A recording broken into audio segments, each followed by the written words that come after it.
Hey guys, welcome back to Fixin' It, and today we're going to change the rear shocks on this 2013 Hyundai Sonata.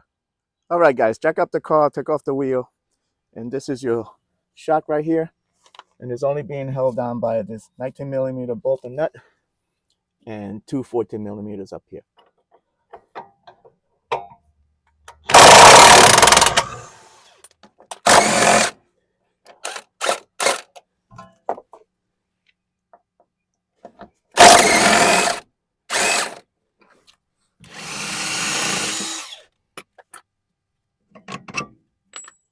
Compress this so you can take this out. All right guys, these are your new shocks. Got some KYBs, that's the part number, and you need to remove this 17mm nut, remove this assembly here and the cover, and we're going to transfer that to this. Okay.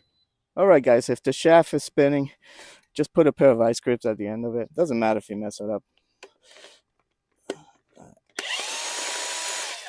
All right, now this thing comes off. All right guys, remove this piece from it. You just got to push down on it, and that's it. All right guys, you may want to clean this part off a little bit. It's starting to rust over here, so I might just throw a coat of paint real quick. Slide this in there, put the nut on, and then sap it. All right guys, compress the shock, then guide it into place. Gonna compress back up.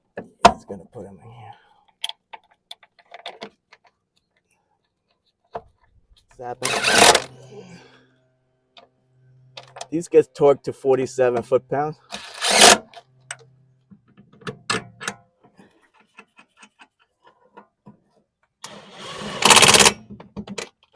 Okay, all you got to do is put the wheel back on and do the same thing on the other side. So I hope this video helped you out. Like and subscribe. Talk to you guys later. Take care.